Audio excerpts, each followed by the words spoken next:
Speaker Gingrich.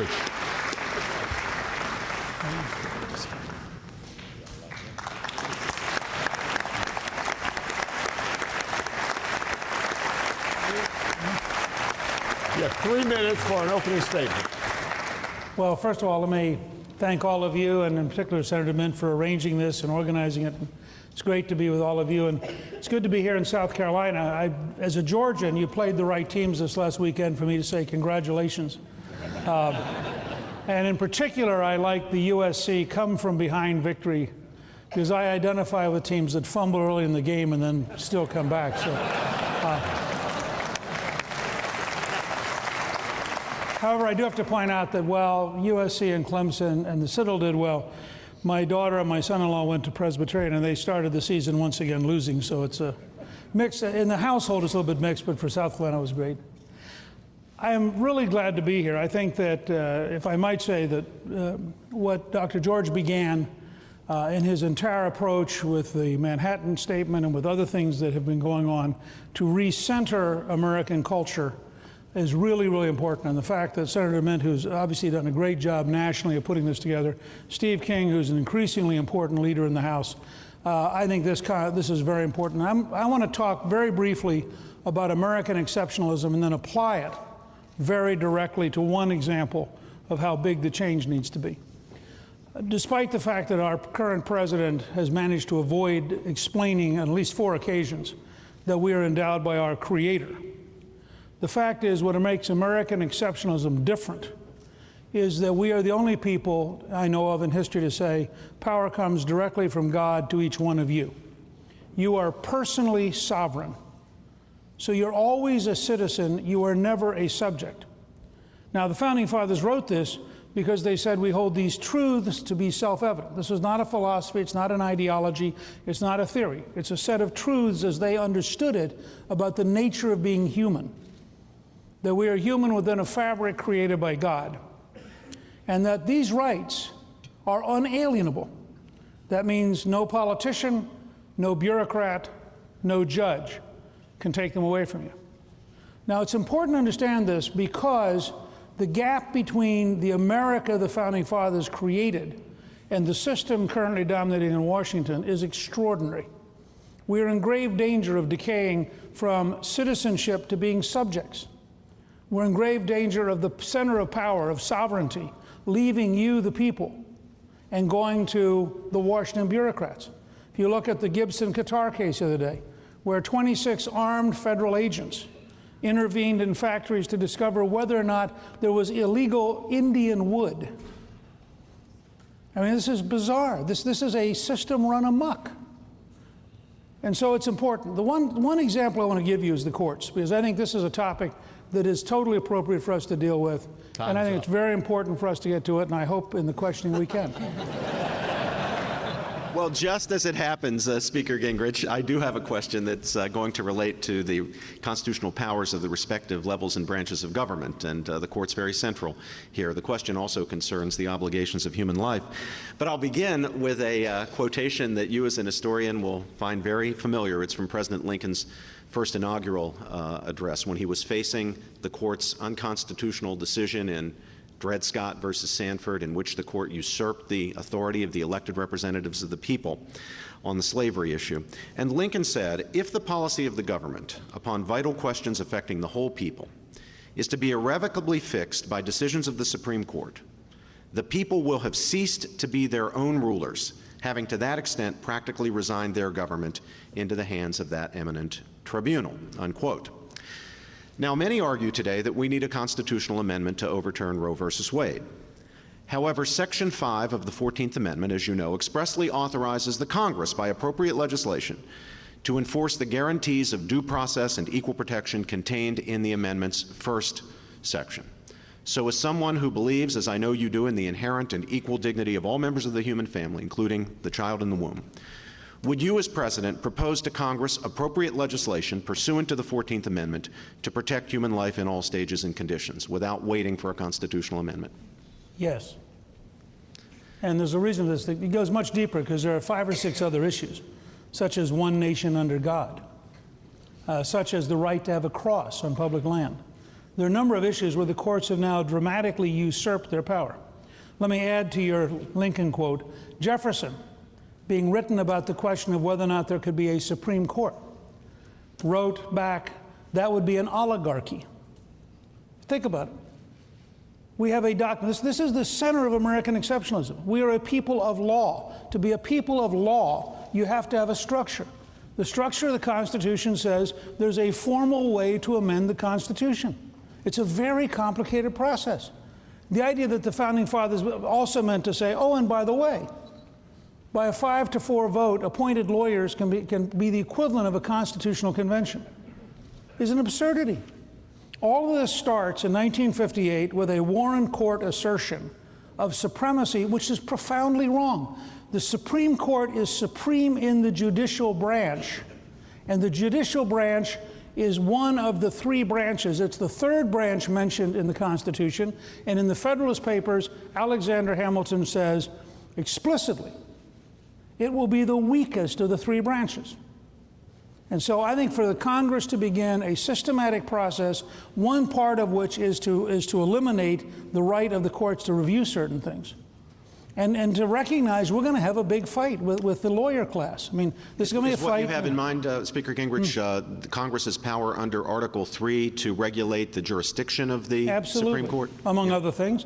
I also would look very carefully at Jefferson in 1802 passes the Judicial Reform Act of 1802. Which eliminates 18 out of 35 federal judges. Doesn't impeach anybody. It just says, this court does not meet, it will not be appropriated for, go home.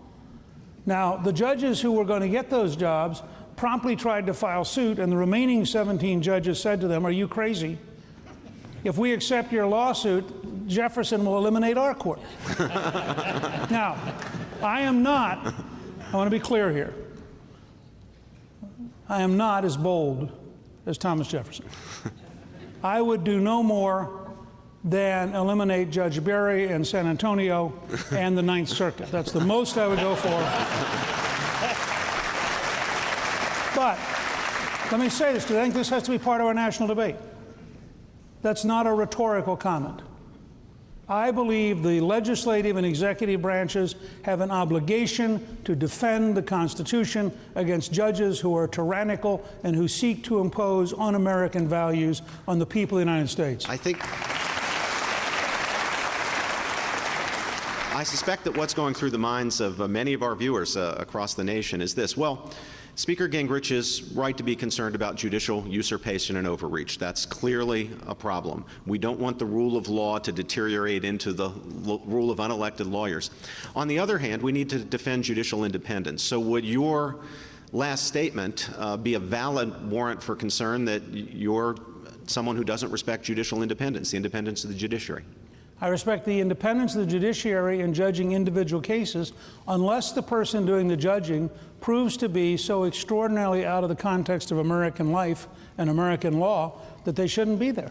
And I think there are occasions, I mean, you can't say we have a corrective balance between the three branches, except, by the way, these two should never use it. I mean, either there's a genuine tension between the three branches and the legislative and executive have a right on occasion to correct the judiciary, or the judiciary is the dominant branch and can dictate to the rest of us. As Speaker Pelosi once said, if the Supreme Court speaks, it's the voice of God. Well, I don't agree with her.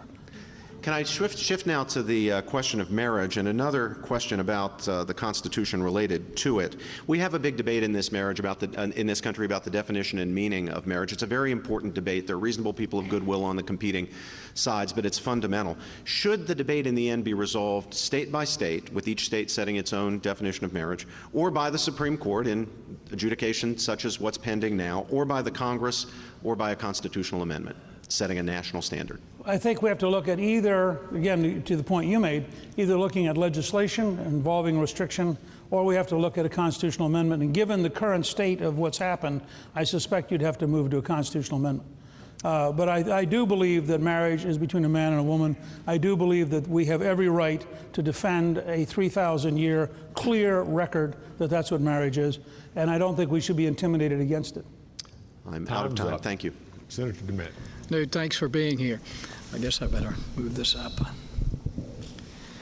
President Obama told us that his near $1 trillion stimulus plan, Obamacare, Dodd-Frank, mortgage bailouts, all these programs would get our economy back on track, keep our unemployment below 8%, and obviously that hasn't happened. He's going to give another speech this week about his next jobs plan. What would be your proposal to get our economy moving and get people back to work? Well, let me just say first that I've said pretty clearly that he's the most effective food stamp president in American history. And if you think about it, that's actually a tragedy. I mean, that means that millions of jobs have been killed unnecessarily, and we should all understand this economy is in grave danger of getting worse, not getting better. I mean, nobody should assume that 9% is the bottom. And in the absence of effective activity now, not when I'm president in 2013, but now, we could end up in a much deeper problem. And I think I just say that as a starting point. Second, it's tragic that President Obama cannot learn that class warfare and bureaucratic socialism kill jobs. And it's sad that he went to Detroit. It was the perfect symbolic place to go if he'd gone there to listen. Detroit in 1950 had 1,800,000 people and the highest per capita income in the United States. Bad government has destroyed the city of Detroit. They now have fewer than 800,000 people. Over half their housing stock is unneeded, and they're 67th in per capita income. It would be wonderful if the president had gone there to learn that really bad government policies can do to America what really bad government policies have done here. So what would I do? First, I would urge the House to send you immediately the repeal of Dodd-Frank. Dodd-Frank is a devastatingly bad bill, which is inherently corrupt and which is killing small banks, killing small business, killing the housing industry. Not a single House Republican voted for it in the first round. It would be easy for them to repeal, set the stage for a huge fight over the very nature of highly centralized bureaucratic government. Second, we need to replace the Environmental Protection Agency with an Environmental Solutions Agency. When EPA is so out of cycle that even Obama has vetoed one of their rules, it should tell you how bad the agency has become. Third, you ought to repeal Sarbanes-Oxley, which is a destructive bill which cripples startups, cripples public health companies, and gains no particular advantage to the country. Fourth, you need a 21st century Food and Drug Administration whose job is to go in the laboratory to help the scientists get the product to the market as fast as possible so we dominate the world health market, which will be the biggest market in the world. On tax policy, you ought to say no tax increase in 2013, period. Go to zero capital gains, so hundreds of billions of dollars pour into the country to be invested. Go to a 12.5% corporate tax rate. And I say to my liberal friends, ironically, General Electric will pay more taxes at 12.5% than they're paying at 35 because it won't profit them to hire all the lawyers to avoid the taxes. They currently pay zero at 35. Fourth, you ought to go to 100% expensing so that every American farmer, every American factory has the most modern equipment in the world, so we are the most productive so we can compete with China and India and win.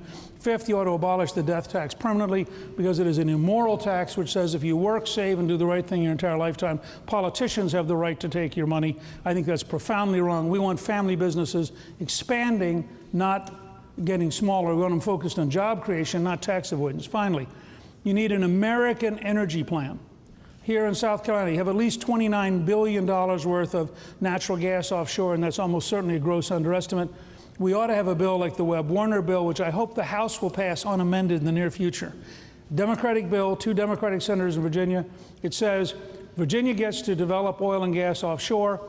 50% of the revenue goes to the federal government, 37.5% to the Commonwealth of Virginia, 12.5% to land conservation and infrastructure. Here, you could take offshore development to create jobs, take part of the royalties to dredge the Charleston Harbor to make it modern, so when the Panama Canal is widened in 2014, you're ready for it. You create jobs in Charleston, jobs offshore, you increase the wealth of the state, you increase the wealth of the country. Let me be clear. I am for more revenue through economic growth. I'm for more revenue through the development of federal lands. I'm for more revenue through an American energy policy, but I am against raising taxes. What would you do to deal with our debt? Well, first of all, you get, as we did when I was Speaker, and we balanced the budget for 4 straight years and paid off $405 billion in debt. Phase 1 is quit running a deficit. I mean, you can't do much about the debt until you get around to do we need a constitutional amendment to do that, in your opinion? I personally favor a constitutional amendment for practical reasons. A politician who has an open-ended ability to borrow money has too little incentive to say no to interest groups. But a politician who can say with a straight face, I can't do it, I can't, again, every state legislature in the country understands this. We have several speakers of the House here today, and they all understand this principle, that you can't spend more than you can take in because it's against the Constitution of your state. It gives you an automatic bias at priority setting and at modernizing. But I'll also say about what I believe is a really dumb idea of a super committee of 12. Mm-hmm. I mean, the whole concept is just bizarre. You have 535 House and Senate members. Why are 12 of them special? You have 217 committees and subcommittees already standing. Why do you need a new one? I would say that there are at least 6 strategies that you could develop that would get you every penny they need without getting involved in the kind of negotiating that Washington loves. Because if you modernize the government, and I'll just give you one example, go to Strong America Now. If you modernize the federal government, the people who know how to do this for business believe they can save $500 billion a year. That's 3 times the amount the supercommittee is looking for. But it requires change. It requires doing it different. And it's very hard to get Washington to slow down and learn new things. Thanks, Newt. Mr. Speaker, you have gone through a list of your priorities, 5 or 6 or so. And so I would ask you, if you had to select the highest priority, as Speaker, you've chosen H.R. 1, H.R. 2, and on down the line, what would be your presidential plank number 1 as the highest priority in the platform as President of the United States? It would be the King bill to repeal Obamacare.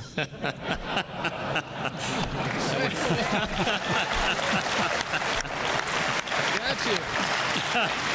Okay, now that no further questions. Well, wait. I am just slightly stumped. So, I'll take you this other one, and I'll go completely from levity, which actually is serious, down to very serious. I just signed your poster. That's why I was thinking of it. Also, as Speaker, you've had to make those decisions, and as President of the United States, they would be more profound, they would weigh more heavily. There's a point that comes when there's no one you can share that load with. When you've taken all of the advice from counsel on both sides of an argument, you have to put that in and sum it into your morals, your knowledge base and your intellect, and close the door in the Oval Office. How do you make that decision that is a destiny decision for the country and life and death for Americans and others? You know, that's a very profound question. And one of the most interesting case studies in how that works is Lincoln. Lincoln in 1860 gives a great speech, and it's a very rational lawyer's speech. Lincoln in March of 1865 gives his greatest speech, his second inaugural, and it is an agonizing, painful speech, which in 702 words references God 14 times and quotes the Bible twice. I recommend everybody to someday go to the Lincoln Memorial, stand there and read that speech out loud slowly, which is how he did it. In the intervening years, 620,000 Americans had died, more than all of our other wars. And Lincoln had been driven to read the Bible every day, to pray profoundly, to ask why God was putting us through this. I think anyone who would not face the most serious questions by asking God's guidance and God's grace and asking God's help would be a person who totally misunderstood the nature of life and who would be dangerous holding a major office. So I think I would hope anyone would answer you by saying, in a truly big decision, but frankly small decisions. I mean, I find myself very often praying just before I speak, or just before. I mean, seeking God's guidance strikes me as being at the heart of whether or not you can survive in a world of danger and in a world of temptation, and in a world where evil always lurks. Thank you. On the immigration issue, and just a previous question comes back to me, and that is that there are 50 million people in foreign countries that are in line waiting to come into the United States legally, and we allow in about a little over 1 million people a year, the most generous nation on earth by far. And yet we have 10 or 12 or more million people in here that are illegally. What, though, from that number of 1 million, is there such a thing as too many legal immigrants? And how would you define that? And how would you support a merit system to identify their ability to contribute to this economy rather than familial and any other means that we have? I think that there are two practical limitations to the number of people you can absorb.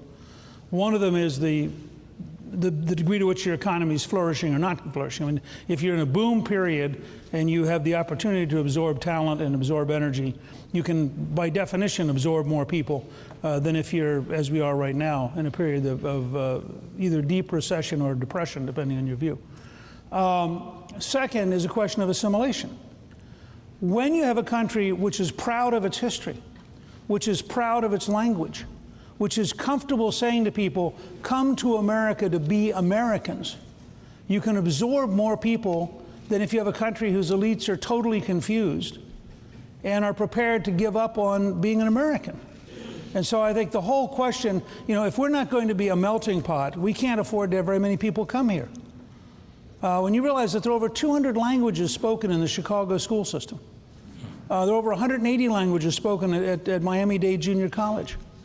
That's why I favor English as the official language of government. We need a unifying system which says, yes, we are eager to have people come to America as they always have, but we want you to come here to be American. We don't want you to come here to be confused about how this country operates.